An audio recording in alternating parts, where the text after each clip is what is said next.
had always liked the idea of camping alone. The thought of being out in the quiet, far from the noise of cars and people, sounded peaceful. Most of my camping trips before had been with friends or family, and they had always been fun, but I wanted to try something different this time. I wanted to see if I could handle being by myself in the woods for a couple of nights. It was early fall and the weather was cool but not too cold. The leaves had started to change colors, and I thought it would be the perfect time to spend a weekend outdoors. I picked a state forest a few hours from where I lived. It wasn't a popular place like some national parks. It was more rugged, with long trails, old logging roads, and a few primitive campsites scattered around. That was what I wanted. A place that felt more remote, where I wouldn't run into people every half hour. I had done enough research to know it was safe enough. There were warnings about bears, but mostly black bears that rarely bothered people. I packed all the normal gear: tent, sleeping bag, small stove, water filter, food, and a headlamp. I even brought an extra flashlight and batteries because I knew how dark the woods could get. The drive out there was long and quiet. Once I left the main highway, the roads wound through small towns and then got narrower until I was on cracked pavement that eventually turned into dirt. I passed only a few cars. When I reached the parking area near the trailhead, there were only 2 other vehicles there. That gave me a bit of comfort because I knew I wasn't completely alone. But at the same time, I didn't see anyone around. I signed the little sheet at the trail register and hoisted my pack. The trail started easy, wide and flat, but soon it narrowed and climbed uphill. The forest was thick. The trees stood tall, blocking much of the sky. The air was cool and damp, and the ground was soft with layers of pine needles and fallen leaves. As I hiked, I noticed how quiet it was. Now and then a bird called, or I heard the rustle of a squirrel, but mostly it was just my boots on the trail and my breathing. After about an hour and a half, I found a small clearing near a creek. It was one of the primitive campsites marked on the map. The ground was flat, and the creek nearby gave me a water source. I decided it was a good place to set up camp. I pitched my tent, unrolled my sleeping bag, and set up my stove to make a simple meal. By late afternoon, I was sitting by the creek, watching the water flow over rocks. It felt calm, almost too calm. As evening fell, the forest grew darker fast. I lit my headlamp and cooked a small dinner. The woods seemed to press in around me once the sun dipped below the trees. I sat for a while, listening to the sounds of night. I thought I might hear crickets or frogs, but it was strangely quiet, the kind of quiet that makes you notice your own heartbeat. I crawled into my tent early because there wasn't much else to do. The first night was uneasy. I had camped before, but being alone made every sound seem louder. I lay awake, listening. I heard twigs snap once in a while, and once I thought I heard something walking in the leaves. It might have been a deer or maybe just a raccoon, but my mind kept going to worst-case thoughts. I clutched the small knife I had brought, even though I knew it wouldn't do much against a bear. Eventually, I dozed off. The next morning, the air was cold and damp, and my tent was covered with condensation. I made coffee on my stove and tried to shake off the uneasiness from the night. I wanted to hike further, explore some of the side trails, and then return to my camp before dark. I filled my water bottles, packed a small bag with snacks, and left the tent set up. The trails wound deeper into the forest. The ground was uneven, with roots and rocks that slowed me down. After a while, I realized I hadn't seen any trail markers for some time. I checked my map and compass, and I thought I was still heading the right direction, but the trails were not as clear as I expected. Some looked like deer paths more than hiking trails. I followed one that seemed right, but it twisted and branched in ways that confused me. By midday, I knew I was a little lost. I tried to backtrack, but the woods all looked the same. Tall trees, thick undergrowth, patches of fallen leaves, and the same damp smell everywhere. My heart started to pound as I realized how quickly things could go bad. I forced myself to stay calm. I still had daylight and I had water and food. I kept walking, trying to find a landmark I recognized. Hours passed, and the sun started to drop lower. I finally found the creek again, though I wasn't sure if it was the same part of the creek near my campsite. I decided to follow it downstream, thinking it might lead me back toward the trail. but the terrain became rough with steep banks and slippery rocks. My legs grew tired, and my shoulders ached from the pack. When the light began to fade, I knew I had to stop.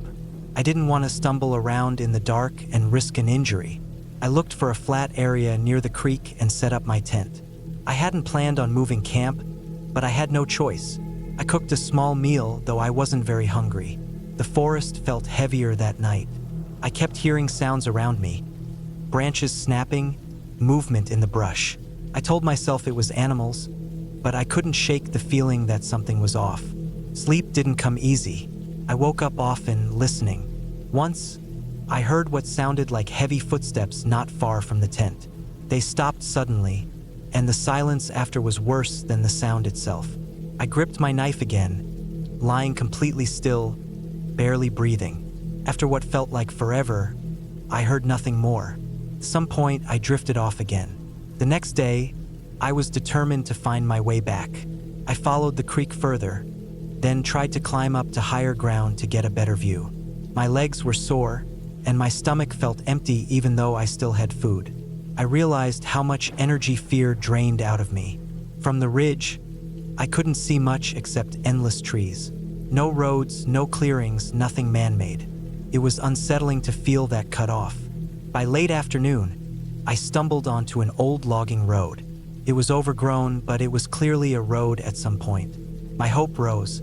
I decided to follow it, even though I wasn't sure where it went. The road curved and dipped, and after maybe another hour, I saw something that made my stomach drop. There was an old campsite, fire ring, some scattered trash, and what looked like a torn piece of tarp. But it didn't look like it had been used in years. I stopped and studied it. The fire ring was filled with ash, but old and gray. The trash was weathered, faded by sun and rain. It was eerie, like stumbling into a place that had been abandoned suddenly. I kept moving, but the uneasiness grew. The forest felt different here, heavier somehow. The third night was the hardest. I camped off the old road, too tired to keep going. That night, I woke to the sound of something brushing against the side of my tent. My heart pounded so hard I thought I might faint. I stayed frozen, listening. The sound circled the tent slowly. I couldn't tell what it was. It wasn't quick like a raccoon. It was steady, deliberate. Then it stopped. I waited, clutching the knife, but nothing happened. In the morning, I found tracks in the soft dirt. Not bear tracks, not deer. They looked like boot prints, fresh ones. My stomach turned. I was deep in the woods, far from marked trails, and someone else had been walking near my tent at night. I packed quickly and pushed myself to keep moving along the road. My nerves were frayed. Every sound made me whip my head around. I felt watched. Sometimes I thought I heard footsteps behind me, but when I stopped, the woods went silent. The road stretched on, winding through endless trees. By late afternoon, I finally saw something ahead, a signpost. It was faded and leaning, but it pointed toward a trail that led back to the main area of the forest. Relief washed over me, though I was still on edge. I followed the sign, moving as fast as I could with the heavy pack. When I reached the main trail again, I almost cried. I recognized the markers, and I knew the parking lot was only a couple of miles away. The last stretch felt longer than it should have, but finally I saw the clearing where the cars were parked. When I stepped out of the woods and saw my car still sitting there, I felt like I had just escaped something I couldn't fully understand. The other two cars were gone. I tossed my pack inside and locked the doors immediately. My hands were shaking as I sat behind the wheel. On the drive back, my mind replayed the nights in the tent. The footsteps, the brushing sound, the fresh boot prints. I didn't tell anyone exactly what I had seen or heard. I just said I got a little lost and cut my trip short. But the truth is, I don't know who was out there with me or why they were so close to my camp at night. What I do know is that I will never camp alone again. The woods are beautiful, but they are not empty. And sometimes, the scariest thing out there isn't the animals or the dark. It's the people you don't expect to find.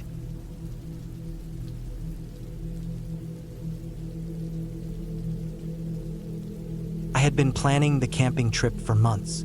The idea had been stuck in my head since winter, when I spent too much time staring at a computer screen and scrolling through photos of trails and campsites. By the time summer came around, I couldn't wait any longer. I wanted to pack my backpack, drive out to the woods, and spend a few days away from everything. It wasn't about fun exactly. It was about quiet. I was tired of hearing traffic, tired of looking at screens, tired of small talk with people at work. I wanted to sit by a fire, hear nothing but trees moving in the wind, and feel like I was completely on my own for once. I chose an area that wasn't crowded. It was a section of forest not too far from a large state park, but far enough away from the main campgrounds. It had trails leading deeper into the woods where people didn't go as often. From the maps I studied online, I knew there were a few clearings near a small river where you could set up camp. I didn't want picnic tables, trash bins, or bathrooms. I wanted the kind of camping where you had to carry everything yourself, cook over your own fire, and keep watch for wildlife. The morning I left, I loaded my car with a backpack, a tent, food, a sleeping bag, a hatchet, and a few other basics. I checked the weather. Clear skies for at least 3 days, maybe a small chance of rain at the end of the week. Perfect timing. My plan was simple. Hike in for a couple of hours, set up near the river, spend 2 nights there, then hike back out. I didn't tell many people about the trip, only a couple of close friends who knew I liked doing this kind of thing. The drive out was long but easy. Once I left the highway, the road turned into winding paths through farmland and then thick woods. I parked near a small pull-off where the trail started. There were no other cars. That was exactly what I wanted. I strapped on my pack and started walking. The trail was narrow but well-worn. The trees grew tall on both sides, blocking out a lot of the sun. I liked the shade. It was hot, and the air was heavy with the smell of pine. Every step crunched on dry leaves and twigs. I kept a steady pace, breathing in the quiet. After about an hour, I reached the river. It wasn't very wide, but the water was clear and moved quickly over smooth stones. I followed the riverbank until I found a flat patch of ground between the trees. It looked perfect. I dropped my pack and started setting up the tent. I cleared sticks and rocks from the ground, unrolled the tarp, and laid the tent out on top. The sound of the river was constant and calming. After I staked the tent down, I gathered wood for a fire. The forest was dry, so there were plenty of dead branches. I broke them into smaller pieces and stacked them near the fire ring I built with stones. By late afternoon, I had everything ready. The tent was set, the firewood piled, and food unpacked. I boiled some water from the river to be safe, then made a simple meal. I sat by the fire as the sun went down. The forest grew darker, and the shadows stretched long. The sound of the river mixed with the occasional snap of branches somewhere far off. I told myself it was deer or raccoons. Nothing unusual.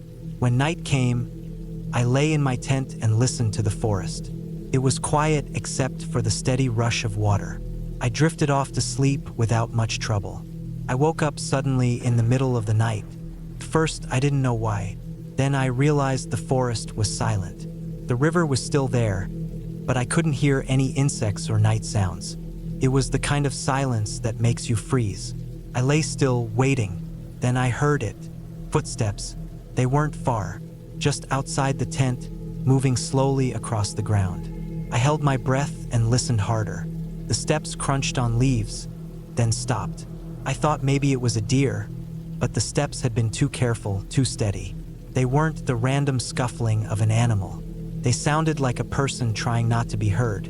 I stayed still for a long time, my heart pounding in my chest. I didn't move.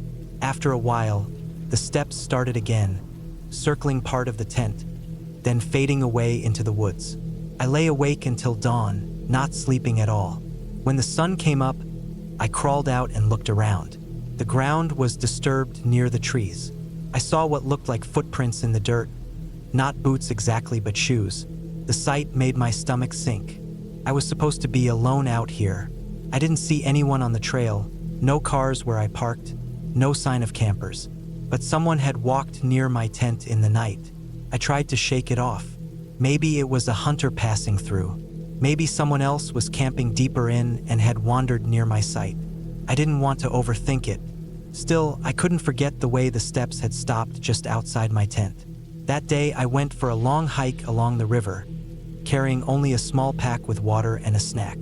I tried to focus on the scenery, the trees, the rocks, the flow of the water. I saw animal tracks by the riverbank and a few birds, but I couldn't stop checking behind me every few minutes. I felt watched, though I never saw anyone. When I got back to camp, nothing was disturbed.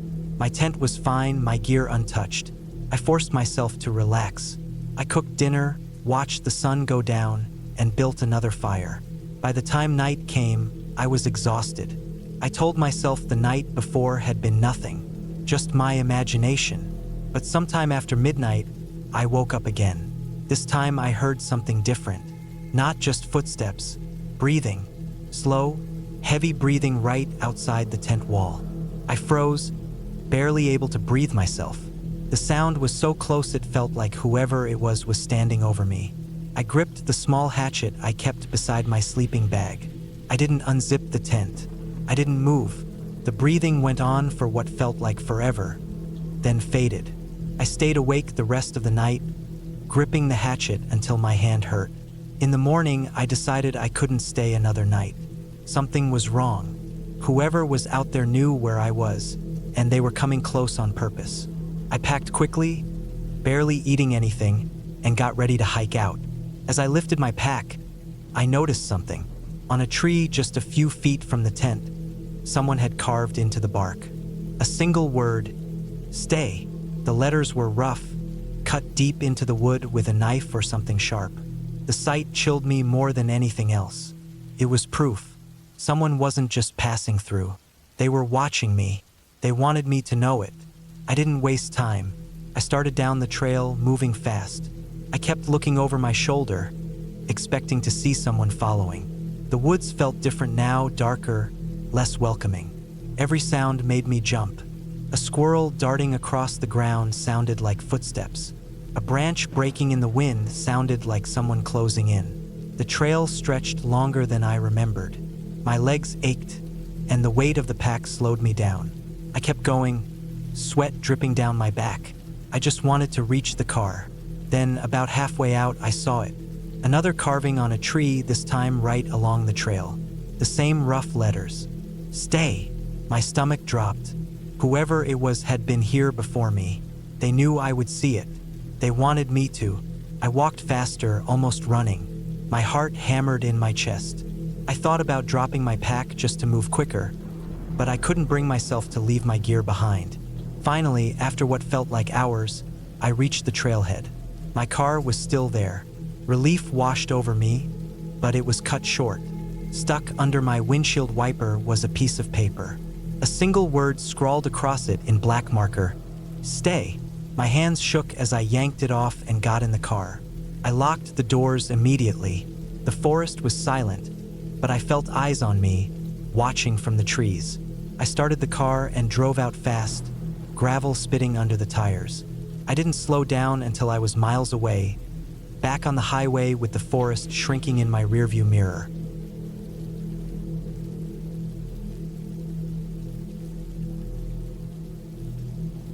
I had gone camping many times before, sometimes with friends and sometimes alone, but this time I wanted a trip that would push me further out of my comfort zone. I had always liked the idea of being deep in the woods with nothing but the basics I carried on my back. The plan was to hike into a national forest, set up camp away from marked trails, and stay out there for a few days. I had good gear, a strong body, and plenty of experience, so I didn't think much could go wrong. I underestimated how quickly things could change once I was out there. The trip began in late summer. The air was still warm during the day but cooled quickly in the evenings. I started out in the morning, hiking through tall trees with sunlight slipping through the leaves.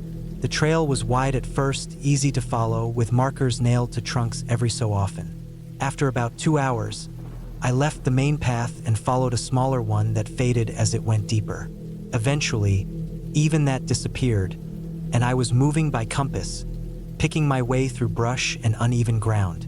That was exactly what I wanted, seclusion. By midday, I had covered several miles and reached a small clearing. A fallen tree stretched across one side, and the grass was short from the shade. It looked like a good place to set up camp, so I dropped my pack, pitched my tent, and built a small fire ring with stones. The routine felt easy and familiar. I collected firewood, filtered water from a nearby stream, and cooked a simple meal. Everything felt calm. I sat against a tree and let the silence soak in. No car noise, no voices, no signs of anyone else. Just the sound of wind moving the branches and the occasional bird calling. That first night, I slept lightly but well enough. I woke a few times to check the fire or listen to the night sounds, but nothing worried me. The forest was alive with crickets, frogs, and small rustlings. I thought about how far away I was from home, how nobody knew the exact spot I had chosen, and how quiet it all felt. It was both peaceful and unnerving, but I convinced myself that was the point of the trip. The next morning, I packed a smaller bag with food, water, and a map, then went exploring. I followed the stream uphill, pushing through ferns and ducking under branches. After a couple of hours, I reached a ridge where I could look down over a valley. The view stretched far, layers of trees fading into blue hills.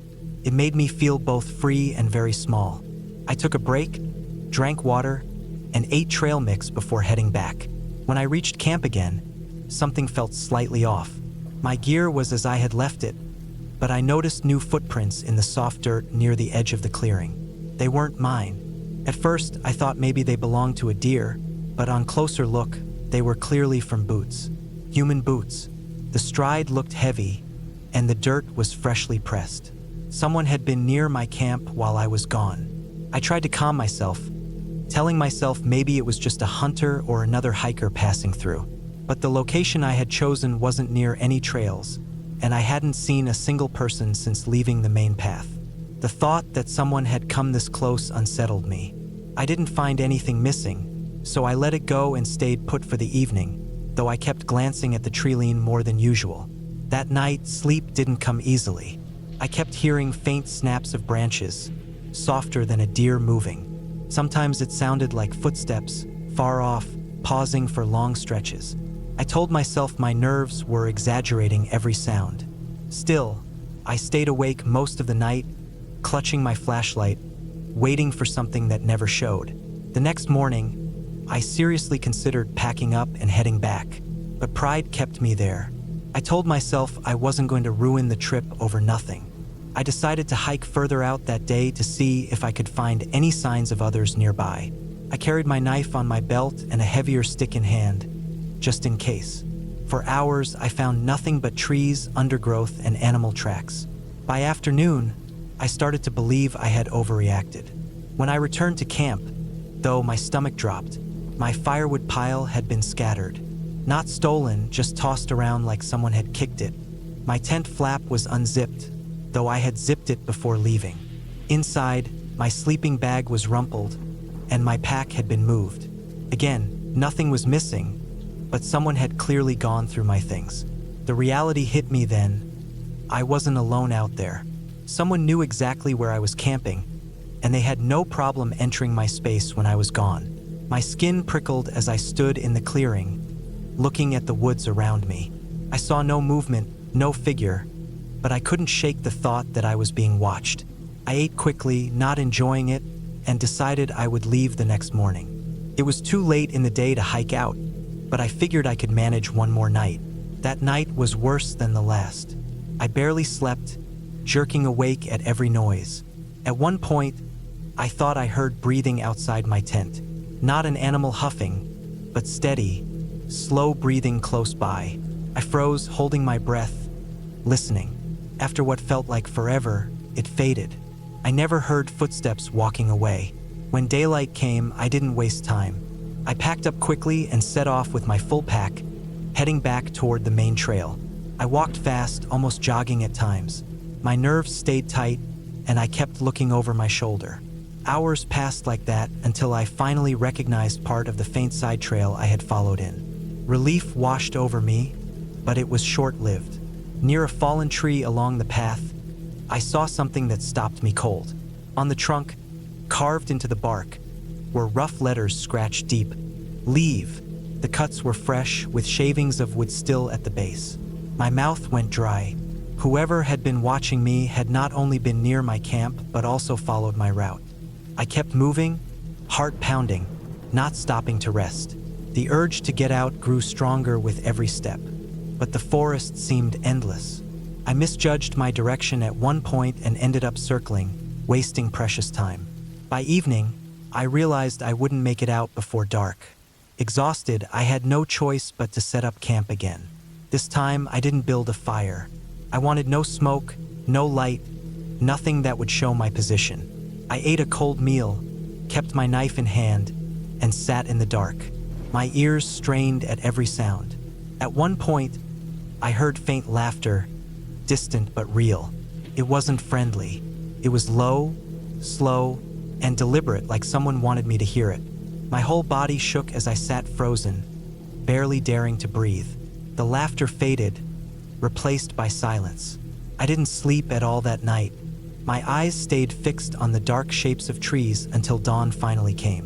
When the first light hit, I pushed myself up and started walking again, stiff and tired. Every muscle ached, but fear kept me moving. Eventually, after hours that felt like days, I stumbled back onto the main trail. Relief almost brought me to tears. The wide, clear path felt like safety itself. I followed it until I reached the trailhead where my car was still waiting. I didn't stop to rest until I was behind the locked doors of my vehicle, engine running. I drove until the forest was far behind me. Looking back, I still don't know who was out there with me or what they wanted. They never attacked me, never stole anything, but they made it very clear I wasn't welcome. It wasn't the wilderness itself that scared me. It was the human presence hiding inside it. I had gone out there seeking solitude, but instead I found something I never want to feel again. The sense of being hunted, not by an animal, but by another person who chose to remain unseen. I haven't camped alone since that trip.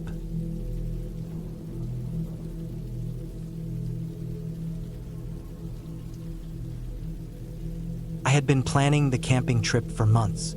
I wanted to go somewhere quiet, away from the city noise and the constant stress of work. I chose a state forest a few hours away from home, a place I had never been to before but had read about online. The pictures looked peaceful, with tall pines, clear streams, and trails that stretched for miles. It seemed like the perfect escape. I packed carefully. I brought a tent, sleeping bag, food, water, stove, first aid kit, and a map of the area. I checked the weather over and over until I felt sure it would stay clear. I told myself I was ready. I wasn't an expert outdoorsman, but I had camped a handful of times before and knew enough about the basics. The drive there was long but quiet. The further I got from the city, the more the world around me changed. Highways turned to small back roads, then to dirt roads winding through thick forest. By the time I pulled into the small gravel parking lot where the trail began, I felt like I was stepping into a different world. There were only a few cars parked there. The place was quiet, and the air smelled of pine and damp earth. I shouldered my backpack and started down the trail. The trail was wide and clear at first, marked with faded blazes on the trees. The forest was tall, with sunlight filtering through the branches. Birds called overhead, and the crunch of my boots on the dirt felt steady and familiar. My pack was heavy, but I had expected that. After about an hour, the trail narrowed and began to climb. I followed it past streams and fallen logs. At times, the blazes were harder to see, but I always found the next one if I looked carefully enough. I wasn't worried. I had my map folded in my pocket and a compass clipped to my bag.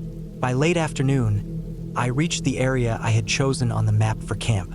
It was near a small creek, flat enough for a tent, with enough space to move around. I dropped my pack and set up the tent slowly, making sure everything was staked down. I boiled some water, ate a simple meal, and sat by the creek listening to the water rush over rocks. The forest grew quiet as the sun set. The light faded, and the air grew cool. I crawled into my sleeping bag, tired from the hike. The sounds of crickets and the creek lulled me to sleep. I woke up sometime in the night to a sound I couldn't place. It wasn't the creek, and it wasn't the insects. It was something heavier, moving through the underbrush not far from my tent. I froze in my sleeping bag, listening. My heart pounded, and every muscle in my body tensed. The sound came again, like something walking slowly through the brush, stopping and starting. I tried to calm myself. I told myself it was probably a deer, or maybe a raccoon searching for food. I stayed still for what felt like forever until the sound faded. I must have fallen back asleep because the next thing I knew, it was morning. The forest looked peaceful again. Sunlight came through the trees, and the creek sparkled. I shook off the unease from the night before and cooked a small breakfast. After eating, I packed a small day pack with water, snacks, and my map. My plan was to hike a loop trail that went deeper into the forest and circled back near where I had camped. The trail started clear but became rougher as I went. The blazes were faint, some of them missing altogether. At times I had to stop and backtrack to find the right way. The forest seemed thicker the further I went, with tall pines crowding out the light. The air felt cooler, and the ground was damp. I hiked for hours, checking my map often. The trail twisted and climbed over ridges, then dropped into low, marshy areas. By afternoon, I began to feel uneasy. I hadn't seen another person all day, and the trail seemed less and less clear. At one point, I came to a fork where the blazes were gone. I chose the path that seemed more worn, hoping it was the right way. After another hour, I realized something was wrong. The trail ended in a thicket of brush. No blazes, no markers, nothing. I pulled out my map, but the lines and marks no longer matched what I was seeing. I tried to retrace my steps, but the forest all looked the same. Trees pressed in on every side, and the sound of the creek that had been nearby earlier was gone. Panic began to creep in. I forced myself to stay calm, to think clearly. I had a compass. I had a map. I told myself I just needed to find a landmark, something that matched. I walked slowly, marking trees with small broken branches so I wouldn't circle back by accident. But every direction I turned, the forest looked identical: thick trees, uneven ground, no trail. The sun was sinking lower, and the light was fading. My legs were aching, and my throat was dry. I realized I wouldn't find my camp before nightfall. I needed to stop and set up a small shelter. I cleared a space under some pines, spread out my emergency blanket, and tried to make a fire with the small kit I carried. The fire finally caught, though it was weak. I sat close to it, listening to the forest around me grow darker. That night was worse than the first. I barely slept. Every sound made me jump. The cracking of branches, the rustle of leaves, the distant calls of animals. At one point, I heard footsteps again, slow and deliberate, moving just beyond the firelight. I gripped the small knife I carried, my hand shaking. The sound circled for what felt like hours before fading. When dawn came, I felt hollow, drained from fear and exhaustion. I forced myself to keep moving. I tried to follow the compass south, hoping to reach the main trail or the road eventually. The forest seemed endless. Hours passed and my water ran low. I refilled from a small stream, purifying it with tablets, but it wasn't enough to calm the knot in my stomach. As the day wore on, I realized I was truly lost. I had no trail, no familiar landmarks, nothing but endless trees and the occasional stream. My legs burned, my shoulders ached from the pack, and blisters had formed on my feet. That evening, I found a small rise in the land and climbed it, hoping to see something, anything, that could guide me. From the top, I could see nothing but treetops stretching in every direction. No roads, no smoke, no cabins, just forest. I stayed there until dark, then made another small camp. The fire barely kept me warm.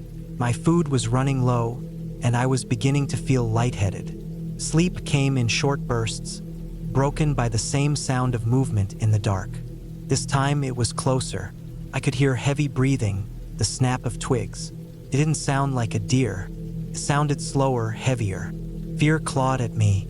I held the knife again, waiting, every nerve in my body on edge. The sound stopped just beyond the circle of light, as if whatever it was stood there watching. My mouth went dry, and I didn't move. After what felt like forever, the sound faded again, but I didn't sleep the rest of the night. The next morning, I pushed myself to keep going.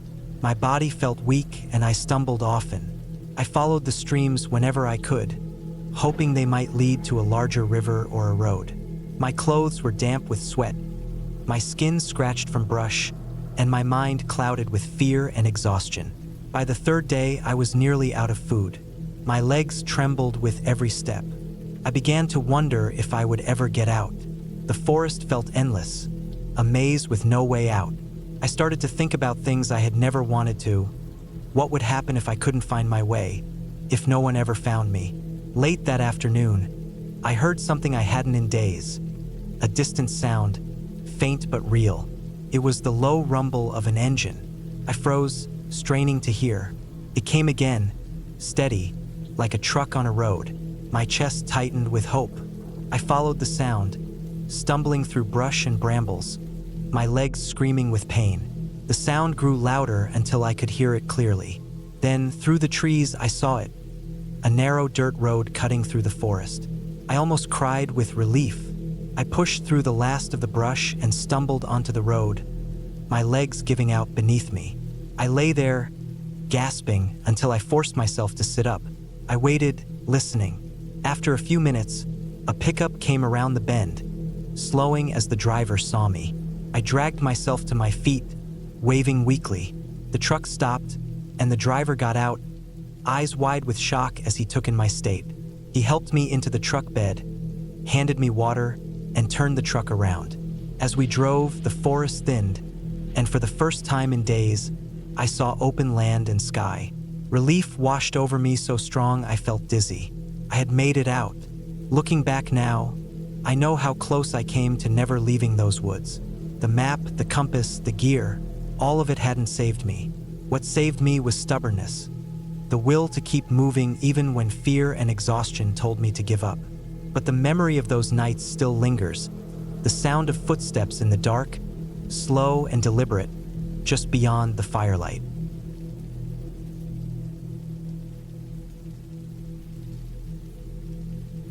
I had been looking forward to this camping trip for weeks. I needed a break from the noise of work, the traffic, and the endless routine that seemed to eat away at my days. Nature always had a way of grounding me, of pulling me back into myself. I packed my gear with care, checking and rechecking each item. Tent, sleeping bag, water filter, first aid kit, extra food, and a small hatchet. Everything felt in order, everything neat and secure in my pack. The drive to the trailhead took a few hours. The further I drove, the more the road narrowed and twisted. Towns faded into fields, then into forests that seemed to grow taller and thicker the deeper I went. By the time I pulled into the small gravel lot by the trail, my phone signal had already dropped. I didn't mind. I had come out here to get away from the constant buzz of messages anyway. I parked, shouldered my heavy pack, and started down the narrow dirt path. The air smelled clean, earthy, and sharp with pine. The ground was damp from a storm that must have passed through earlier, and the soil clung to my boots as I walked. My plan was simple. Hike in about 6 or 7 miles, find a quiet spot near the river that I had seen on a map, set up camp, and stay for a couple of nights. It would be quiet, peaceful, and exactly what I needed. The trail wound through dense forest, the trees so close together in some places that they blocked out much of the sky. The sound of birds followed me, sometimes loud, sometimes distant, mixed with the rustle of squirrels darting through the undergrowth. Every so often, I'd pause, adjusting my pack straps, sipping water, and listening to the silence beneath all the natural noise. It always felt strange to be truly alone in a place like this, comforting but also unsettling. After a few hours, I finally reached the river. It was wider than I expected, moving fast with white water breaking over dark rocks. The sound of rushing water filled the air, drowning out most other noises.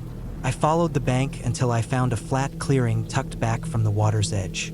It was perfect, hidden enough to feel private, close enough to the river for water access, and open enough to set up camp easily.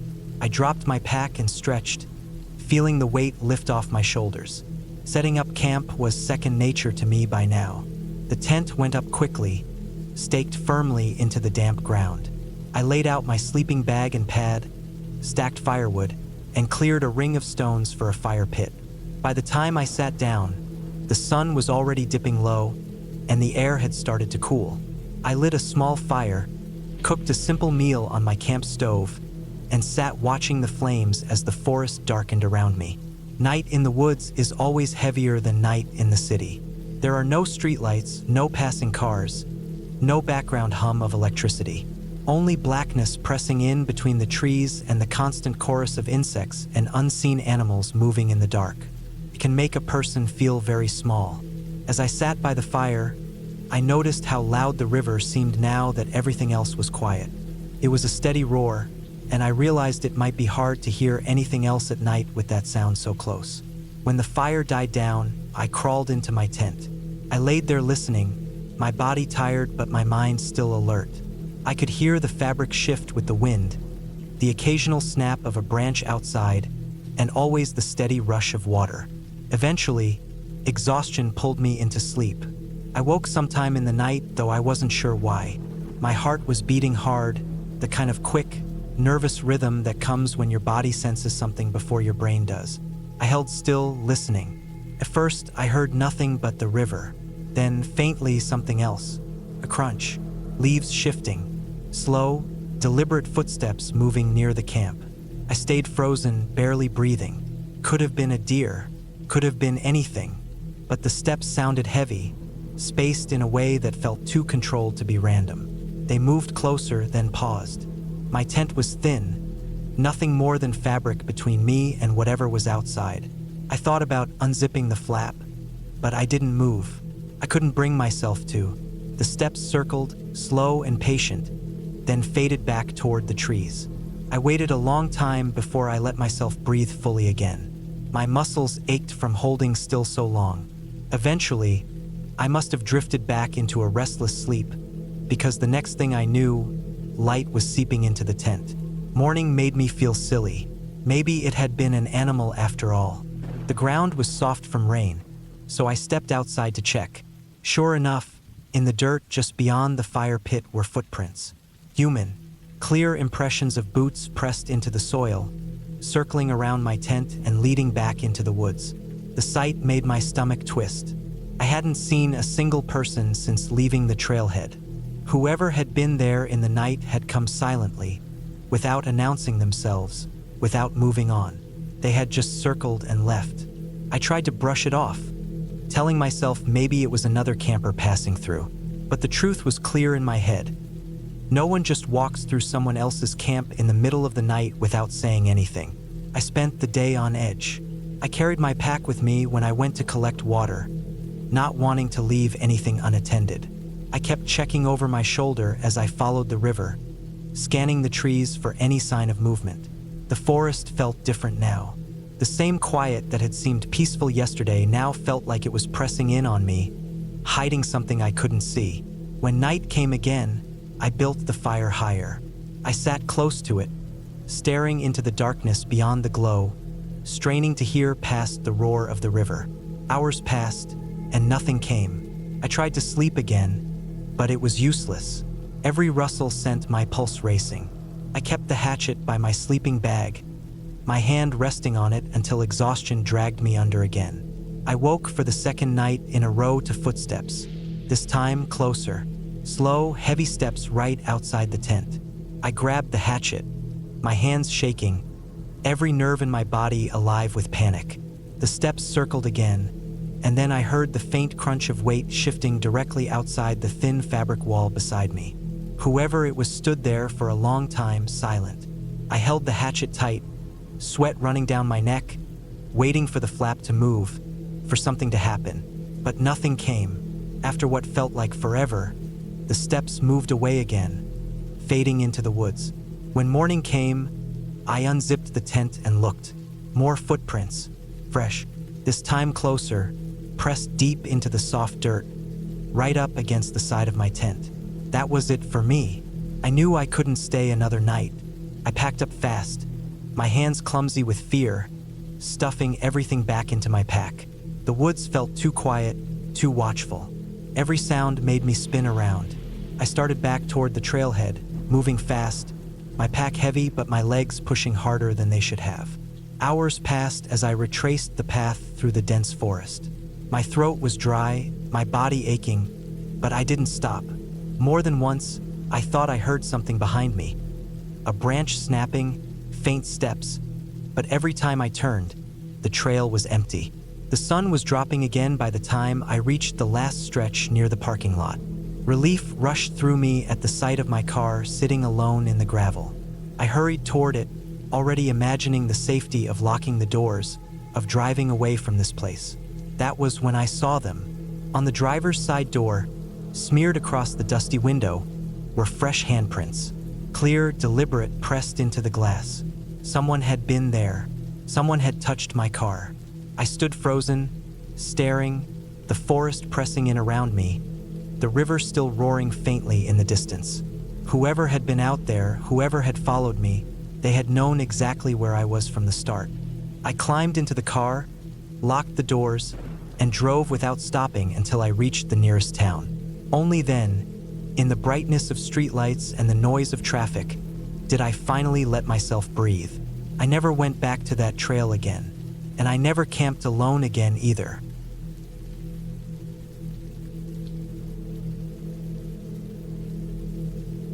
I had been planning the trip for weeks before I finally set out. The idea was simple.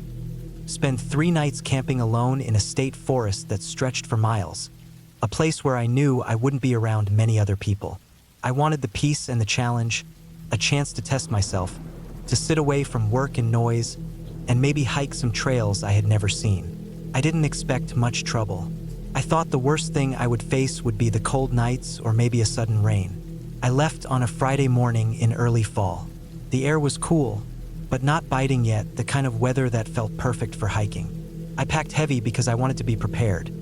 A tent, sleeping bag, extra layers, food for 4 days, a water filter, flashlight, a hatchet, and a knife.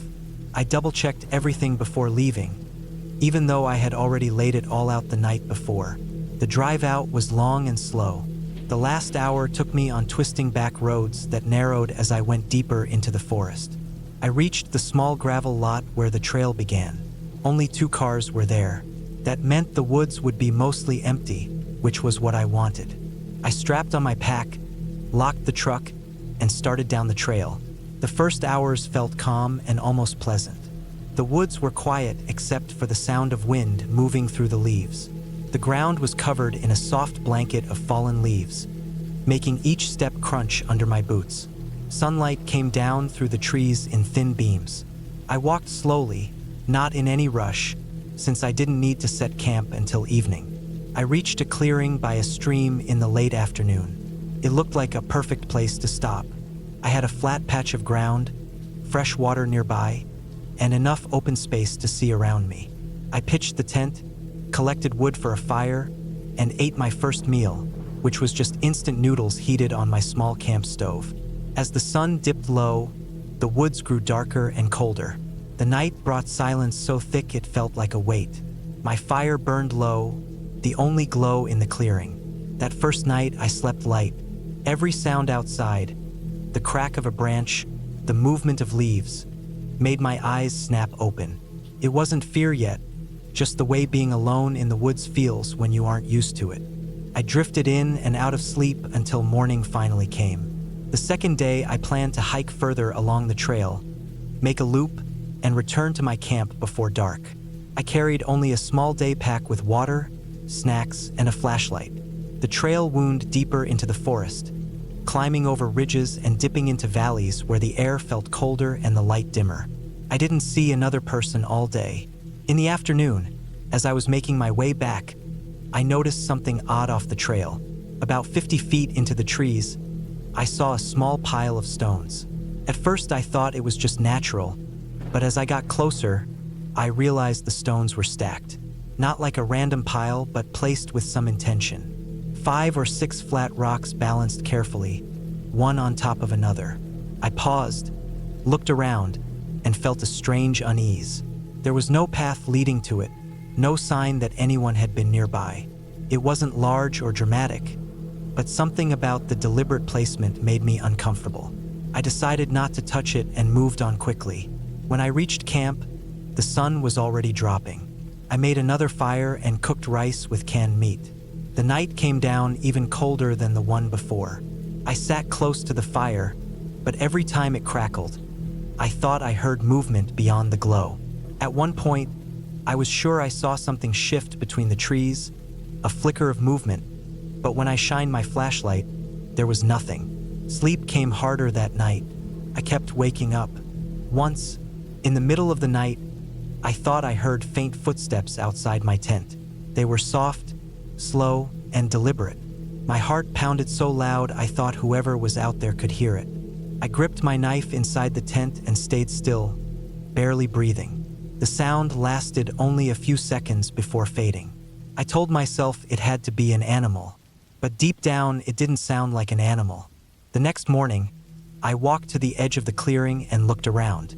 I didn't see anything unusual, but when I went down to the stream to collect water, I noticed something that made me freeze. In the mud near the bank was a single footprint. It wasn't mine. It was fresh, the edges still sharp. A boot print not bare. Someone had been close to my camp during the night. The realization hit me hard. I was deep in the woods, far from anyone else, and someone I didn't know had walked near my camp while I slept. My first instinct was to pack up and leave, but I tried to reason with myself. Maybe it was just one of the few other hikers whose cars I'd seen at the trailhead. Maybe they had wandered near the stream by chance. I told myself it was possible, but I didn't believe it. I decided to move camp anyway. I didn't want to stay where someone else had been. I packed everything and hiked about 3 miles further down the trail until I found another clearing. This one was smaller, tighter among the trees, but it felt hidden. I set up my tent, built a small fire, and tried to calm myself. That night was worse. Every sound outside seemed closer. I couldn't shake the feeling of being watched. I barely slept, lying awake with my knife in hand. Sometime deep in the night, I heard a faint whistle. 2 notes, one high, one low, cut through the stillness and froze me where I lay. It wasn't an animal. It was deliberate. I held my breath, straining to listen. After a long silence, the whistle came again, faint and distant, but clear enough to know it was real. I didn't move until dawn. When the sky lightened, I stepped outside and looked around, but I found nothing. No footprints, no sign of anyone. The whistle still rang in my ears, though. I couldn't explain it away. By that point, I knew I had to leave. The trip was supposed to last 3 nights, but I wasn't going to risk another. I packed everything quickly, barely eating, and started the hike back toward the trailhead. I moved fast, not stopping for breaks, but the forest felt different on the way out. Quieter, heavier. At times, I thought I heard someone keeping pace with me just out of sight. Branches cracked, leaves rustled, always a few steps behind. Every time I stopped, the sounds stopped too. Hours later, when I finally reached the gravel lot, my chest loosened for the first time. But when I saw my truck, I froze again. There was something tucked under the windshield wiper. A small flat stone, the same size and shape as the ones I had seen stacked in the forest. I stood there staring at it for a long time, the woods silent behind me, the wind still. I didn't touch the stone. I unlocked the truck, got inside, and drove away fast, gravel kicking up behind me. I never went back to that forest again. Even now, years later, I think about those nights. I wonder who was out there, what they wanted, and how close they came while I lay in the tent trying to convince myself it was all in my head. The truth is, I'll never know. But every time I hear a whistle, 2 notes, one high, one low, it takes me straight back to that clearing in the woods, and I feel the same cold weight in my chest.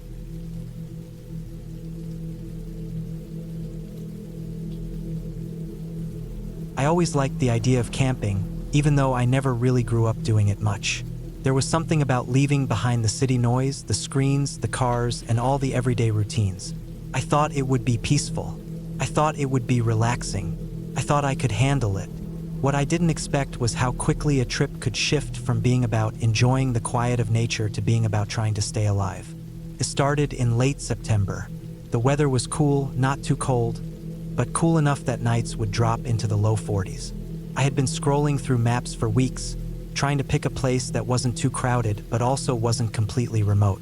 I ended up choosing a stretch of forest about 4 hours from home. It wasn't a designated campground with numbered spots and bathrooms. It was just a part of national forest land where dispersed camping was allowed. I figured that would give me more privacy, more space, and more of the real camping experience. I loaded up my car with all the usual gear: tent, sleeping bag, extra blankets, food, a little propane stove, and a cooler full of drinks and perishable stuff. I even packed a small first aid kit, bug spray, and a map. I wasn't completely careless. I told myself I was prepared. Looking back, I realized I only packed for the parts of camping I imagined would happen. Cooking by a fire, hiking around, taking pictures of trees and streams, and then falling asleep under the stars. I didn't pack for the parts one didn't want to think about. The drive out was uneventful. The further I got from town, the fewer cars I saw. Eventually, I was driving on narrow roads lined with tall pines and stretches of empty clearings. When I finally reached the turnoff I had marked on my map, it was just a dirt path with tire ruts. My car bumped along for nearly 20 minutes before I found a flat area near a cluster of trees. A faint trail disappeared deeper into the woods, but I decided this clearing would be good enough for my camp. I stepped out, stretched, and breathed in the sharp pine air. The silence was heavy. There were birds somewhere, faint rustling, but compared to the constant hum of the city, it felt like the world was on mute. Setting up the tent took longer than I wanted, mostly because the ground was uneven. I had to move rocks, stomp down lumpy dirt, and clear away pine cones. Once it was up, I unrolled my sleeping bag and stacked my cooler beside the flap. I had a small hatchet, so I collected some fallen branches and set up a fire pit with a ring of stones. I felt proud, like I was doing things the right way. The first evening was calm. I boiled water, made instant noodles, and ate while the sun dipped behind the trees. The fire crackled, smoke drifted upward, and the air grew colder. By the time the sky was dark and the first stars showed, I felt a kind of nervousness I hadn't expected. The darkness around me was so heavy, so complete, that even with the fire I could only see a small circle of ground. Beyond that, it was black. When a branch snapped somewhere off in the distance, my stomach tightened. I told myself it was just an animal, maybe a deer. That night, I crawled into my tent, zipped it shut, and lay in the sleeping bag with a flashlight resting on my chest. Every noise felt amplified: the scratching of leaves, the occasional rustle of something moving through the brush. My heart would pick up, then slowly calm when nothing else happened. I barely slept. The next morning, I told myself I just needed to adjust. After a quick breakfast of granola and coffee from my little camp stove, I decided to follow the faint trail I'd seen. It wound deeper into the forest, weaving between tall trees and over small rises.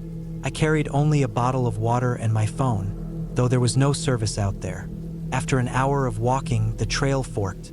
One way dipped down into a narrow ravine where I could hear water trickling. The other climbed upward. I decided to go down. At the bottom, I found a small stream with clear water running over stones. I crouched and splashed my face. For a while, I just sat on a rock, listening to the water. When I turned to head back, I realized I hadn't paid close attention to which way I had come down.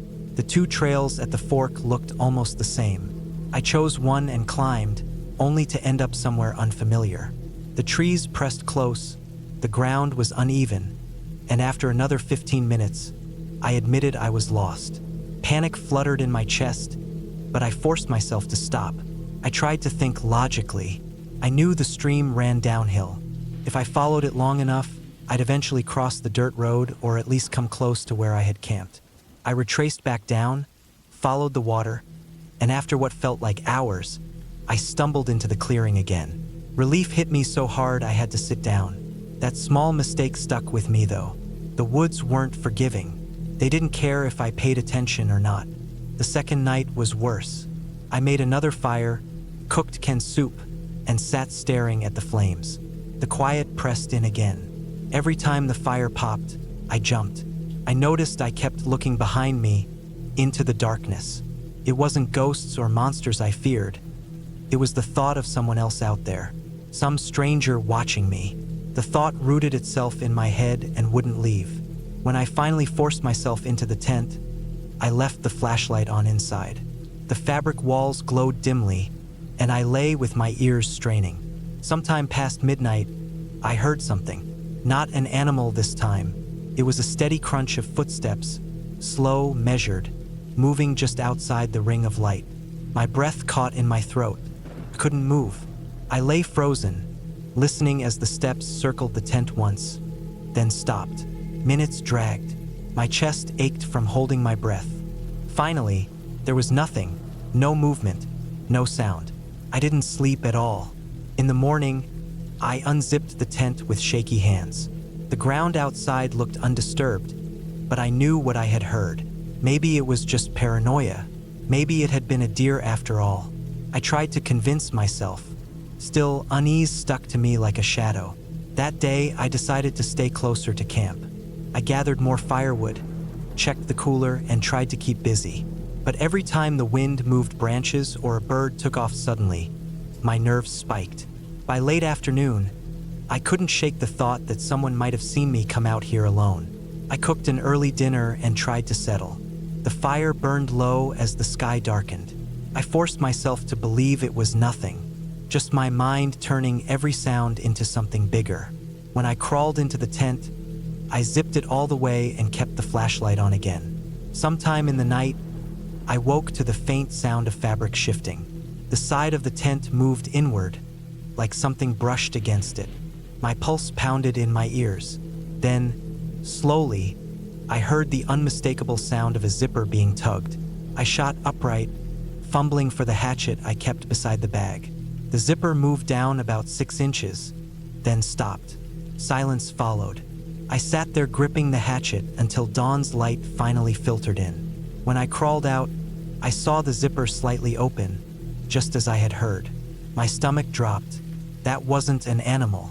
The rest of the day, I couldn't focus on anything. My eyes kept scanning the trees, expecting to see someone step out. I thought about packing up and leaving, but a stubborn part of me wanted to finish the trip. I had told people I'd be gone 3 nights. Leaving early felt like failure. That night, I made the biggest fire I could, stacking wood until the flames roared.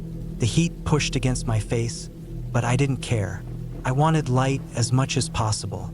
I sat up long after midnight, fighting off sleep. My hands trembled every time the fire hissed. When I finally crawled into the tent, exhaustion hit me hard. I left the hatchet in my hand, gripping the handle even as my eyes closed. At some point in the night, I woke again. This time, the sound wasn't outside. It was inside, a faint shuffle, like something brushing against the nylon floor. My chest seized. My hand tightened around the hatchet. Slowly, I raised my head and swept the flashlight beam across the tent. Nothing, just my bag, the cooler, the blankets. But the flap, the zipper was down further than before. I stayed awake the rest of the night, staring at the flap. Every muscle was stiff with fear. By morning, I didn't hesitate. I packed everything as fast as I could, shoving gear into the car without caring how it fit. My hands shook the entire time. When I finally slammed the trunk and climbed behind the wheel, I looked once more at the clearing. That's when I saw it. On the dirt just a few feet from where the tent had been, clear as day, were footprints. Not boot prints, bare feet. The toes pressed into the soil, the heels sunk deep. They circled the spot, then trailed off into the woods. My mouth went dry. Whoever it was had been right there, close enough to touch the tent, close enough to get in if they wanted. I drove out without looking back. The trees closed in on either side of the dirt road, and I gripped the wheel so tight my knuckles went white. Every mile felt too slow.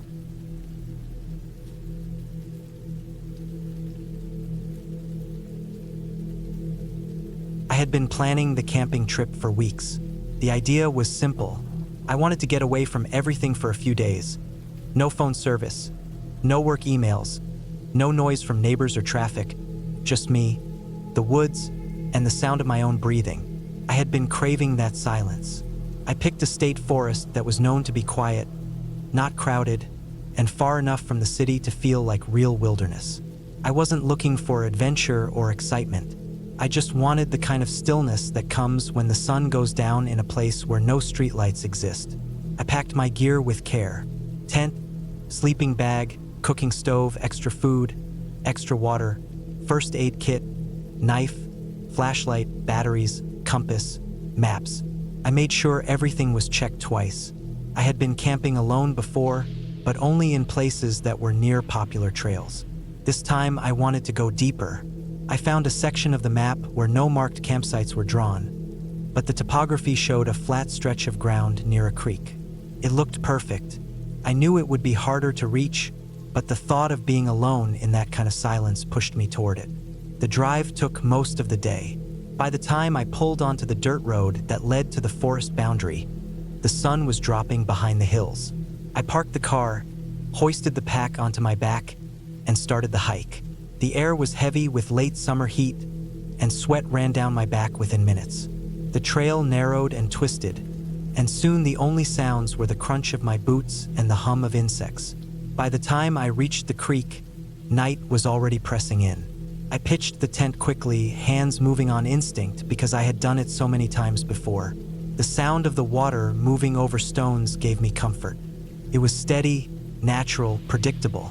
I boiled water, ate a quick meal, and sat in the dim light of my lantern watching the forest turn black. The first night was uneventful. I woke a few times to the sound of branches cracking in the dark, but that was normal. Deer, raccoons, maybe even a bear. The noises didn't bother me. They belonged out here more than I did. The second day, I decided to explore further upstream. The creek wound through a narrow gorge, the water cutting deep between rocks. I followed the edge for miles, filling my bottle at every clear pool. The trees grew thicker, the air cooler. I lost track of time, but when I checked my watch, it was already mid-afternoon. I turned back, not wanting to risk hiking in the dark. That evening, something felt different. As I cooked my food, I kept glancing at the tree line. The forest was quiet, almost too quiet. The constant hum of insects seemed to have faded, replaced by a kind of waiting stillness. I told myself I was imagining it, that my mind was just wound too tight after a long day. Still, I ate quickly, cleaned my pot, and sat with my back to the tent, flashlight in hand. When I finally crawled inside to sleep, I zipped the door tight and pulled the bag over my shoulders even though the night was warm. I slept light, waking at every noise. At some point, I heard movement close to the tent. Not the quick steps of an animal running through, but slow, deliberate crunches of weight on leaves. They circled once, then stopped. My heart pounded so hard I thought whoever or whatever was out there would hear it. I lay still for an hour, maybe more, until the sounds faded and silence returned. In the morning, I stepped out and scanned the ground. At first, I didn't see anything, but then I spotted impressions in the dirt near the fire pit. They weren't boot prints exactly, but they were too large and too heavy to be from a deer. The soil was disturbed in a way that told me someone had been standing there for a while. Watching, I tried to shake it off. Maybe a hunter passing through, maybe another camper wandering at night. But the thought clung to me. I spent the day uneasy, looking over my shoulder more than I looked at the trees. That night, it happened again. The footsteps came closer, and this time I swore I heard breathing outside the tent. I gripped the knife in my hand and lay frozen.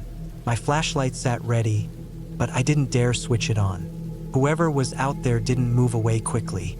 They lingered, shifting weight, taking small steps. Then they walked off into the trees. The next morning, I made a decision. I was going to pack up and leave. The forest no longer felt empty. It felt occupied, and I didn't want to share it. I stuffed gear into the pack, pulled the tent down fast, and slung everything over my shoulders. I checked my compass and started back toward the car.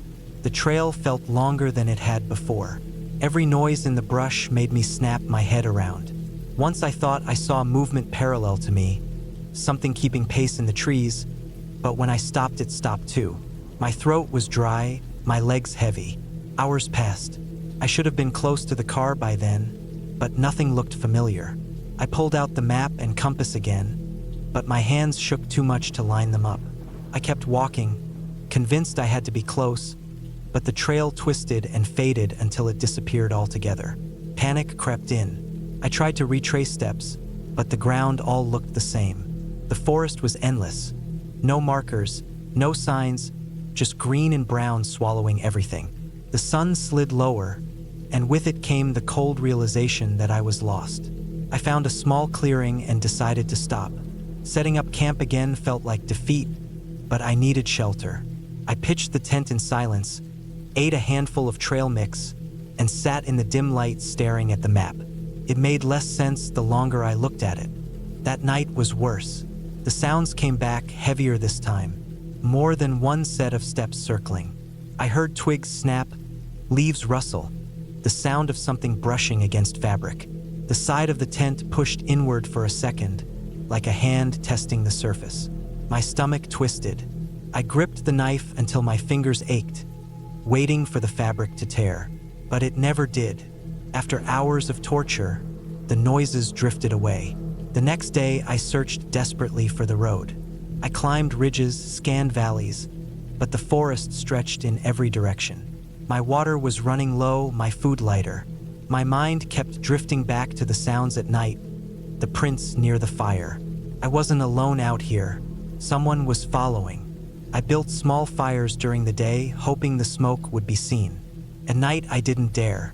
I sat in darkness, listening to footsteps circling closer each time. Once I caught the smell of sweat, faint but human, drifting through the tent wall. Days blurred together. I rationed food, sipped water from the creek, but weakness spread through me. My thoughts grew dull, but fear kept me sharp enough to stay alive. I moved camp often, hoping to throw off whoever was tracking me, but every night they returned. Always just outside the thin fabric, never showing themselves. On the fifth night, I couldn't take it anymore. I grabbed my pack in the dark, left the tent standing, and slipped into the trees. I moved slow, careful not to make noise.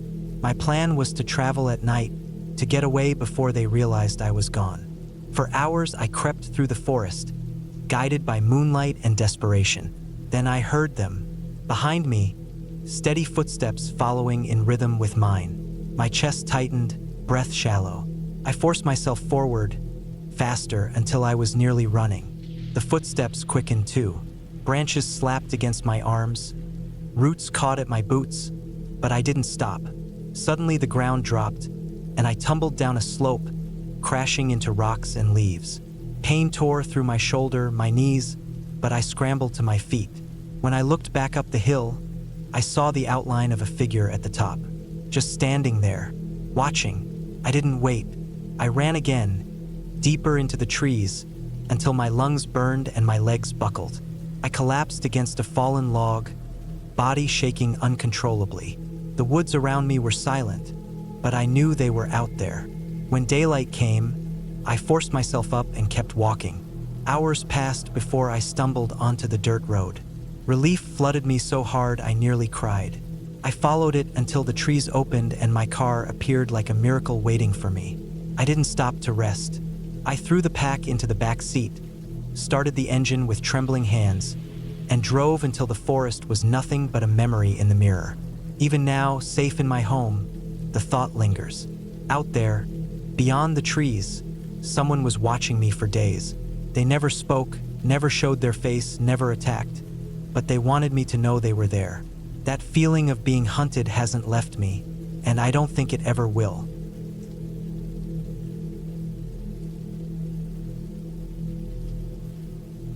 I had been planning the trip for weeks. The idea was to spend a few days out in the woods, far away from the noise and routines that kept stacking up on me. I needed air that didn't smell like concrete, lights that came from the sun instead of screens, and silence that didn't carry the hum of machines or traffic. I packed light but carefully, thinking about every detail. A tent, a sleeping bag, a small stove, a decent knife, food sealed in containers, a headlamp, a spare flashlight, a map, a compass, and a power bank for my phone, though I didn't plan to use it much. I wanted distance, not connection. The trail I picked wasn't one of the popular ones. That was on purpose. I didn't want crowded campgrounds with families and loud groups. I wanted space and maybe a little challenge. The area I chose had miles of forest that ran along a river, with small clearings scattered deep in. I parked my car on the edge of a dirt road and locked it, shouldering my backpack. The air was cool early autumn. The leaves had started to turn but hadn't dropped, so the woods glowed with patches of yellow and orange. I hiked for hours, the rhythm of my boots crunching on the dirt keeping me steady. The deeper I went, the less I heard anything from the outside world. No planes above, no engines. Just the hiss of wind through branches, the occasional snap of a twig, and the call of birds. I stopped once to drink water and check the map. My target was a flat clearing about 5 miles in, just beside a bend in the river. It wasn't marked as an official site, but I had read about it in an old trip report online. By late afternoon, I reached it. The clearing was better than I hoped. Grass covered most of it, and a few tall trees spread around gave it shade. The river nearby was wide enough that I could hear the water moving steadily. It wasn't fast, just constant. A perfect background sound for sleep. I dropped my bag, stretched out my back, and set up camp. Pitching the tent took little time. I staked it firmly because I knew wind could pick up at night. I set my sleeping bag inside, lined my pack near the entrance, and put my food in a sealed bag a little distance away. I cooked a simple meal on the stove as the light began to fade. The sun dipped behind the trees, throwing long shadows, and the air grew cooler. I layered on a jacket and sat with my back against a log, eating slowly while staring at the forest. There was no one around, not a single voice or sign of another camper. That's what I wanted. The silence settled heavy, though, and I began to notice every small sound. A branch creaking, leaves rustling, the distant flap of wings. It wasn't unsettling at first. It was just new, my senses adjusting after months of city noise. When it got dark, it got truly dark. My headlamp lit the tent and a small circle outside, but beyond that was just black. The stars looked sharp above, thousands of them scattered across the sky. The moon wasn't up yet. I crawled into my tent, zipped it shut, and stretched out in the sleeping bag. The river sound was close, steady, calming. But sometime in the night, I woke up. At first, I thought it was because I was too warm, or maybe the uneven ground. But then I realized I had heard something. It wasn't the river. It was a heavy sound, slow, out of place, came from outside the tent. My body stiffened. I lay still, listening. There it was again, a crunch. Not the quick scamper of a small animal. This was heavier, deliberate steps. My heart started to beat hard in my chest. I didn't move, afraid of making noise. I strained my ears. Another step, closer, crushing dry leaves. I told myself it could be a deer. They were common here, maybe even an elk. Large animals moved through the forest often. But then I heard something else. A faint scrape, like metal brushing against bark. That froze me completely. What deer carried metal? I stayed like that for what felt like forever, barely breathing. The steps moved slowly across the clearing, not rushing, not wandering, almost as if circling. My tent walls were thin. I could hear the sound of weight shifting, then silence, then another crunch of ground being pressed down. Whoever or whatever was out there wasn't in a hurry.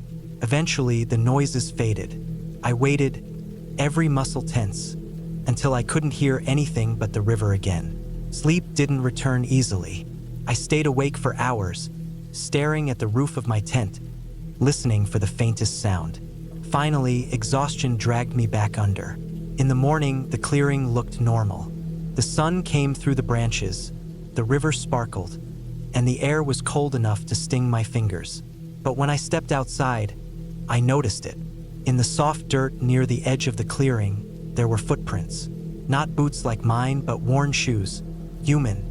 The prints circled halfway around the clearing before heading back into the trees. I crouched, staring at them. They weren't old. The edges were sharp, fresh. Someone had walked through during the night. I felt a wave of unease crawl over me. There were no campsites nearby. No reason for someone else to be walking through here at that hour. I forced myself to stay calm. Could have been another hiker.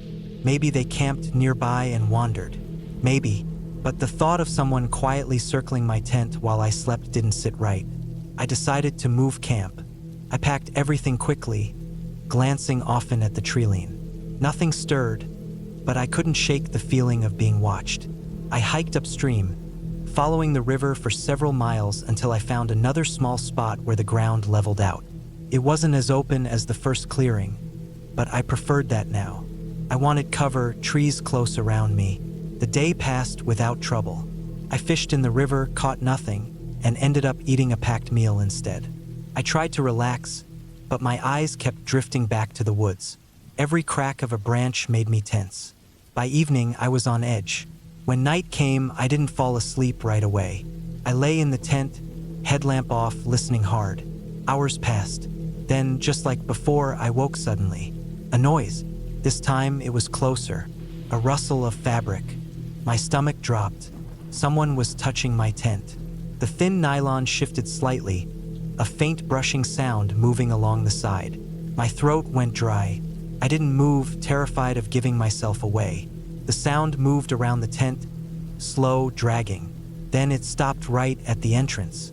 I could hear breathing, faint but there. Someone was crouched outside my tent door, inches from me. I gripped the handle of my knife inside the sleeping bag, my hands slick with sweat. My heartbeat pounded so loud I was sure they could hear it.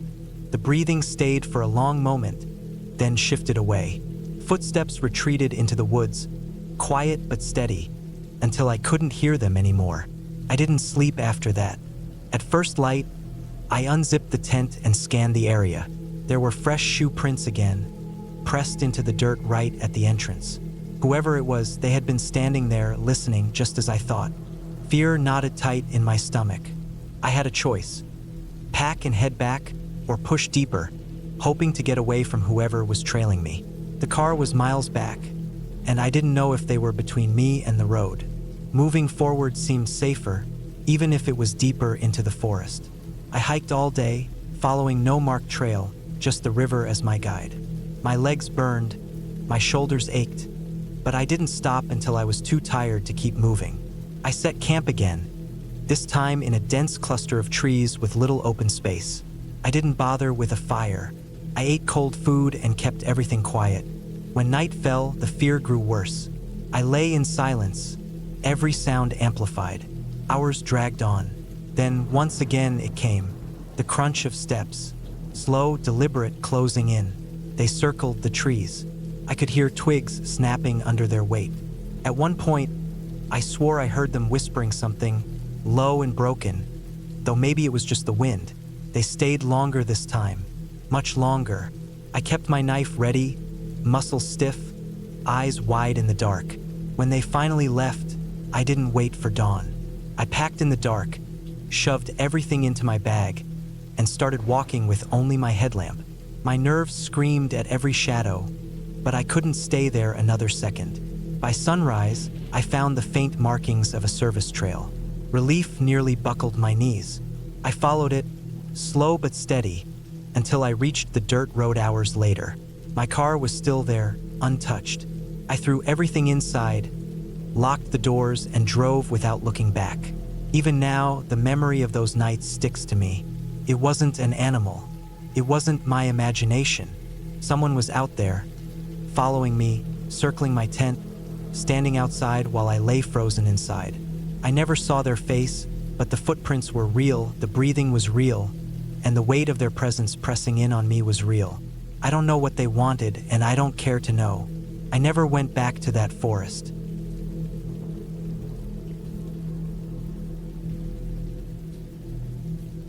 I had planned the trip for weeks. I wanted to get away from work, noise, and people. I wanted the quiet of the woods and the routine of camping that always settled my nerves. I picked a state forest a few hours away from where I lived, a place not overly popular but still with marked trails and backcountry camping areas. My plan was to hike in a few miles, set up a small camp near a stream, and stay for 3 nights. I packed light but carefully, bringing enough food, water filters, extra clothes, and the gear I needed. I left my phone in my car, only keeping a small GPS and a paper map in my backpack. I wanted the time to feel as far away as possible from normal life. The first day was normal. The drive out took about 3 hours. and then I parked in the small gravel lot that served as the trailhead. There were only 2 other cars there, both covered in dust like they had been there for days. That made me feel better. Fewer people meant fewer chances of noisy groups or strangers wandering near my camp. The weather was mild, a little cloudy, but no rain in the forecast. I signed the small register at the trailhead, wrote down my name and the dates I planned to stay, then tightened my pack straps and started walking. The hike in was uneventful. The trail was narrow, with trees pressing close on either side. The deeper I went, the quieter it became, until the only sounds were my boots crunching on dirt and leaves, the occasional bird overhead, and the wind moving the branches. I stopped halfway to rest and eat a snack, then pressed on. After about 3 hours, I found the stream I had marked on the map.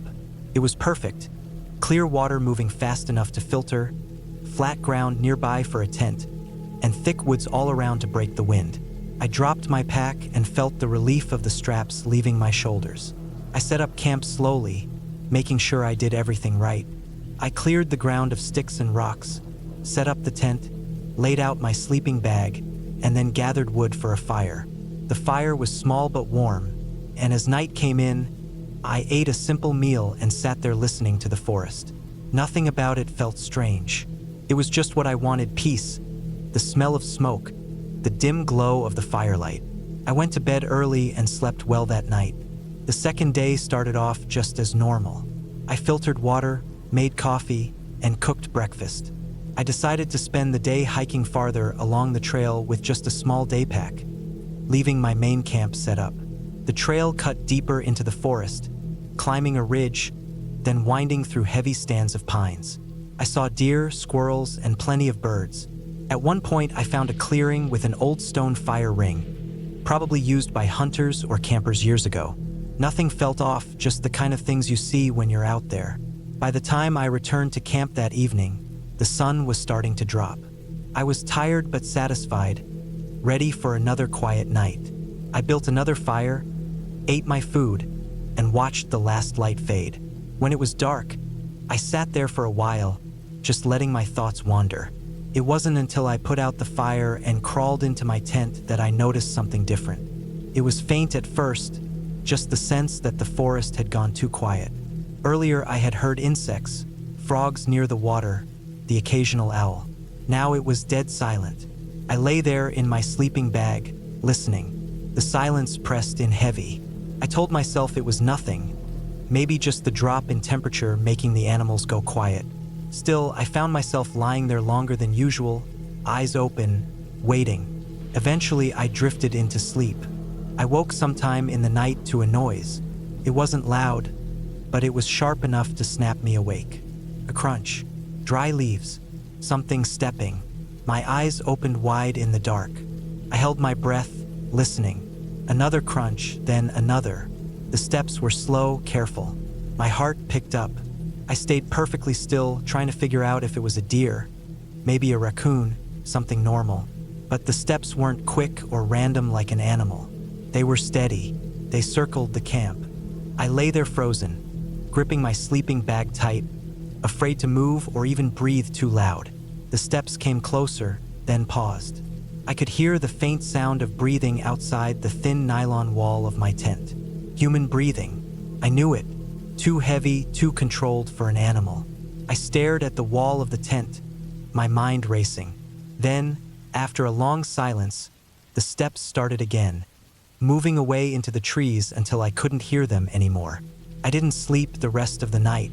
I lay there waiting for them to return, ears straining, body stiff with fear. The forest stayed silent. When the first light finally came, I got up fast, unzipped the tent, and looked around. Nothing. Just trees, the stream, my camp as I had left it. But the ground told another story. Faint impressions in the dirt. Boot prints. They weren't mine. The size looked larger than my own, and the tread pattern was different. I tried to calm myself, telling myself maybe it was another hiker passing through, curious about my camp.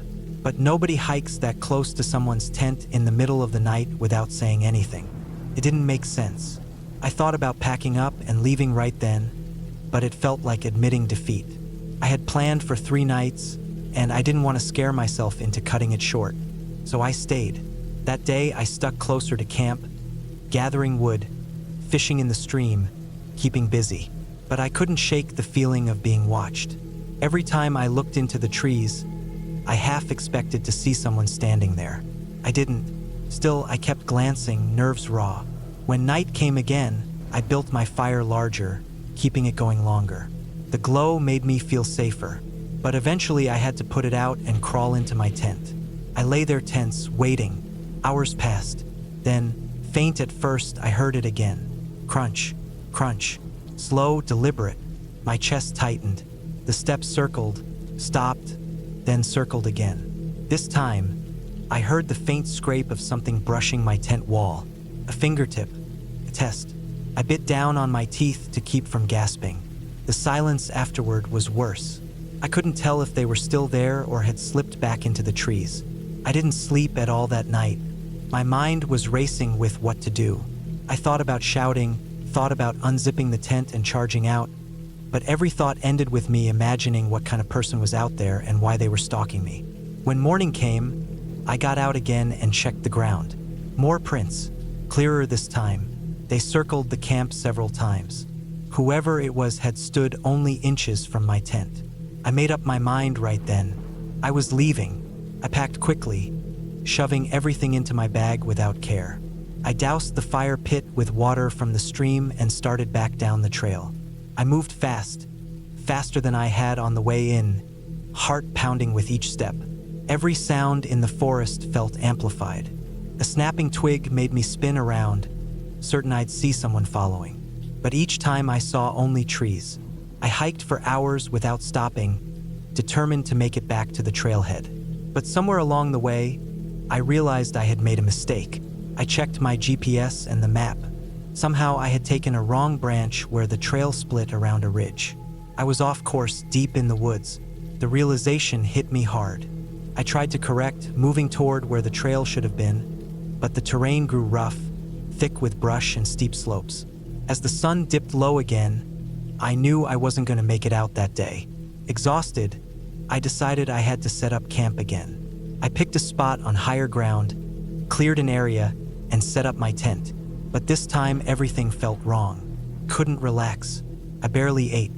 When darkness came, I didn't build a fire, afraid the light would draw attention. I sat in the tent in the dark, gripping the handle of my knife, waiting. It didn't take long. The steps returned, slow, circling, this time closer, bolder. My heart pounded so hard I thought it would shake the walls of the tent. I could hear breathing again, steady, patient. Then a sound like fabric tearing. I jerked, realizing they had sliced a line in the side of my tent. I lunged toward it with the knife, slashing through the nylon myself, forcing a way out. I bolted into the dark, crashing through the underbrush, running blind. Branches whipped at my face and arms, the ground uneven under my boots. Behind me I heard movement, heavier now, faster, chasing. I didn't dare look back. I ran until my lungs burned, until my legs buckled under me. Finally, when I couldn't run anymore, I collapsed against a tree, chest heaving. The woods around me were silent again. I stayed there for what felt like hours, listening, waiting for pursuit. Nothing came. Slowly, I gathered myself and tried to move again, this time carefully. I picked a direction, using the GPS to at least keep myself pointed west toward where the trailhead should be. I moved all night, stumbling, half delirious with exhaustion and fear. When dawn finally came, I found the trail again.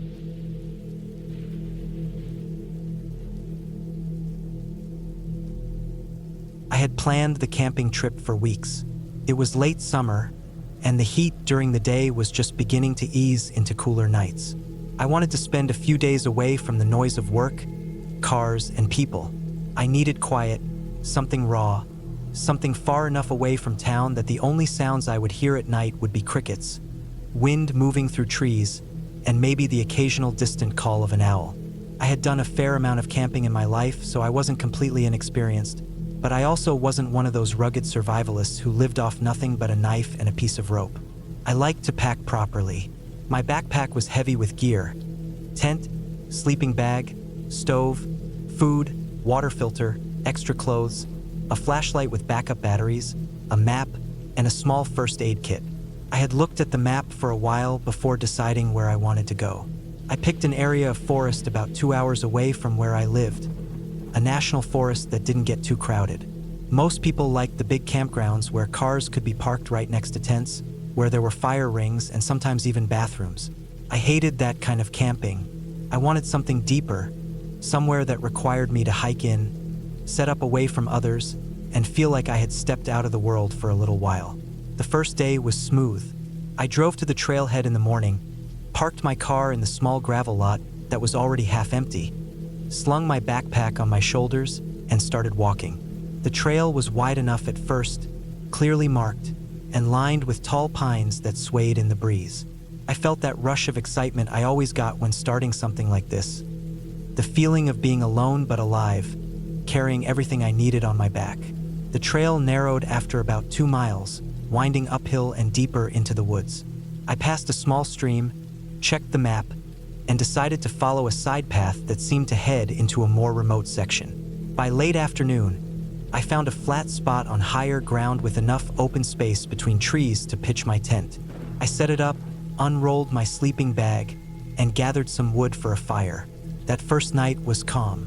I ate a simple meal on my little stove, sat with the fire crackling in front of me, and watched the stars slowly appear through gaps in the branches above. The air was still, and the sounds of the forest carried softly. Insects, rustling leaves, distant night birds. I crawled into my tent when the fire burned down and fell asleep quickly, comforted by the knowledge that I was far from anyone. The second day, I decided to hike further. I left my tent up and just carried a small day pack with water and snacks. I moved deeper into the woods, following what looked like a faint game trail more than a hiking path.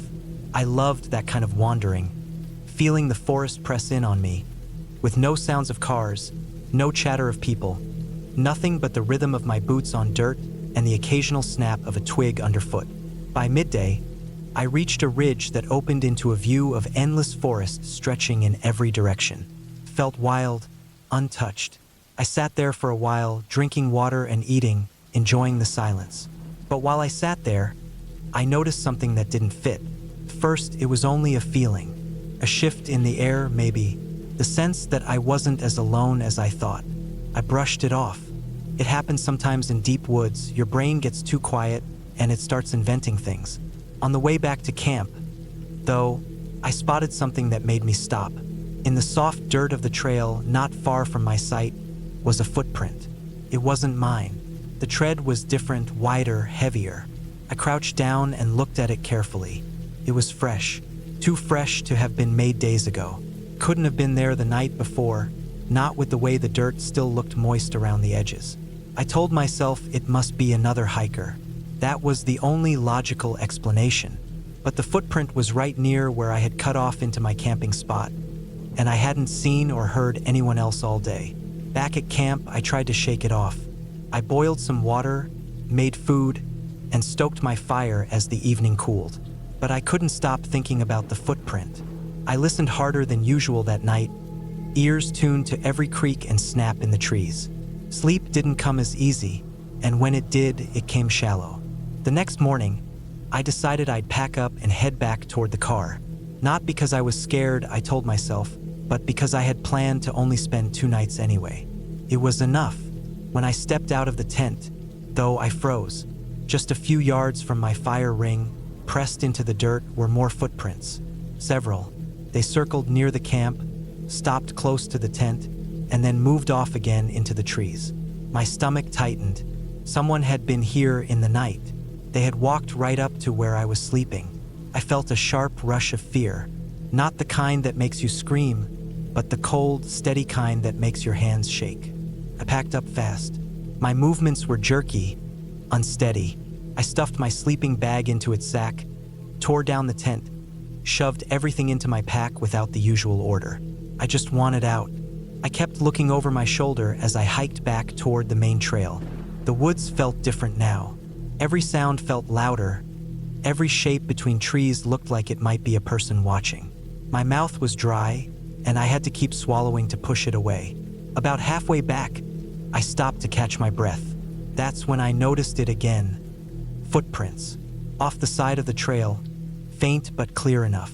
The same tread pattern, the same size, following. It hit me then, whoever had come to my camp wasn't just randomly passing through.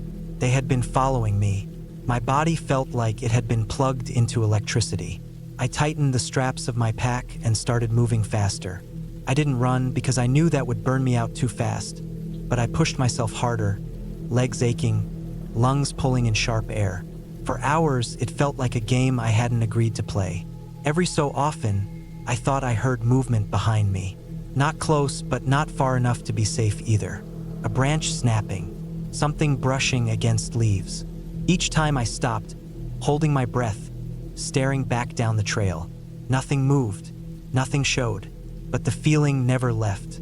When I finally reached the gravel lot where my car was parked, relief washed over me so hard it almost made me dizzy. My car was there, untouched, the only one left. I tossed my pack into the back seat, slid behind the wheel, and locked the doors. I sat there for a long moment before starting the engine, hands gripping the steering wheel so tightly my knuckles were white. The forest was quiet. Nothing stirred.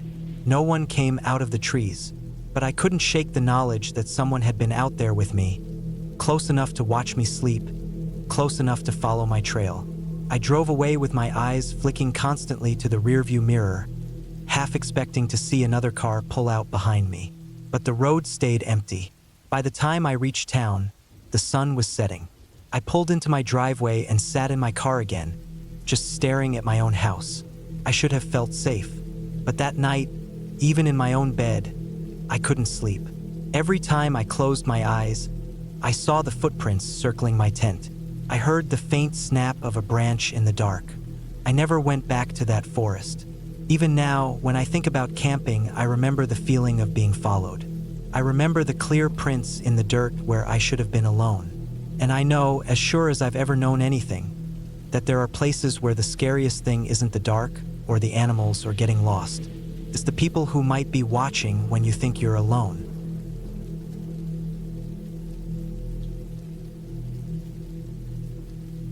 I had been planning a short camping trip for weeks. I wanted something quiet, away from the noise of the city and far enough from the roads so I could feel like I was really out there, cut off from everything. I wasn't looking for adventure. I wasn't even looking for fun in the usual sense. I just wanted space. I wanted the sound of trees in the wind instead of cars. I wanted to wake up to the smell of pine and damp soil instead of exhaust fumes.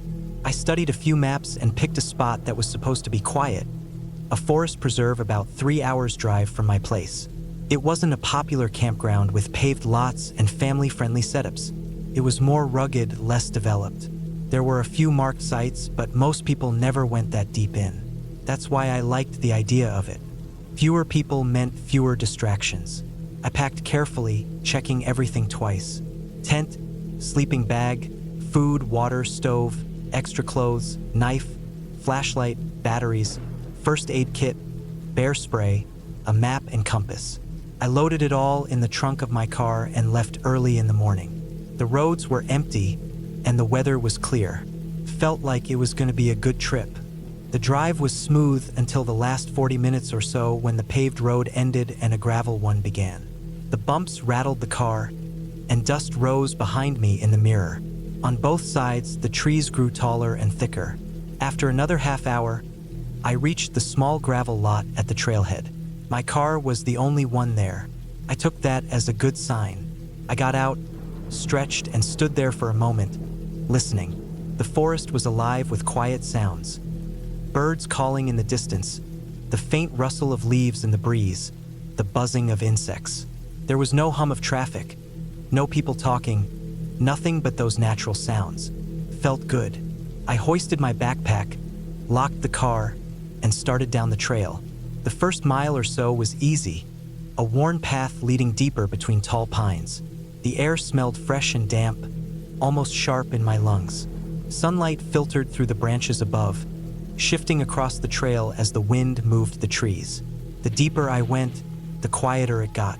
The sounds of birds thinned out, replaced by long stretches of near silence broken only by the crunch of my boots on the dirt. I passed one small stream and stopped to drink some water, then kept going. I had planned to hike about 4 miles in before making camp. That would put me far enough from the trailhead to feel isolated, but not so far that it would be impossible to get back quickly if something went wrong. The hike stretched longer than I expected. My pack felt heavier than it had in the parking lot, and the trail was narrower, winding between trees, rocks, and patches of thick brush. I kept checking my map to be sure I was on the right path. There were faded markers nailed to a few trees, so I felt confident enough. When I finally reached a flat clearing near a small creek, I stopped. It was late afternoon, and the sun was already starting to dip. The clearing was quiet except for the water trickling in the creek. It felt like the right place to set up camp. I dropped my pack and walked the area first. The ground was soft but not muddy. No obvious animal trails cut through. The creek would give me water for cooking and washing. It seemed perfect. I pitched my tent, set up my small stove on a flat rock, and boiled some water for dinner. As I ate, I listened again. The forest was darker now, and the air cooler. The sound of the creek was steady, and the breeze carried the faint scent of pine needles and damp earth. By nightfall, the forest was pitch black. My headlamp cut through only a few feet in front of me. The rest was swallowed by darkness. I crawled into the tent, zipped the door, and lay inside my sleeping bag. I could hear every little sound. The creak of trees, the rustle of leaves, the water moving over rocks. It should have been peaceful, but instead, I couldn't shake a strange feeling. Something about the silence between those sounds pressed on me. I told myself it was just because I wasn't used to being out alone like this. That had to be it. I drifted in and out of light sleep until some noise woke me. At first, I thought it was just the creek or wind, but then I heard it again. Faint, deliberate crunching, like footsteps on leaves. I froze, listening hard. The sound stopped. I lay there in the dark, my heart thudding. After a few minutes of silence, I told myself it must have been an animal. A deer, maybe, or a raccoon. I eventually fell back asleep. The next morning, the sky was gray and overcast. I stepped out of the tent, stretched, and went to the creek to splash water on my face. That's when I noticed the ground. There were prints in the dirt, not far from my tent. They weren't animal tracks. They looked human, barefoot. The ground was soft enough to hold the shape, though the edges were blurred.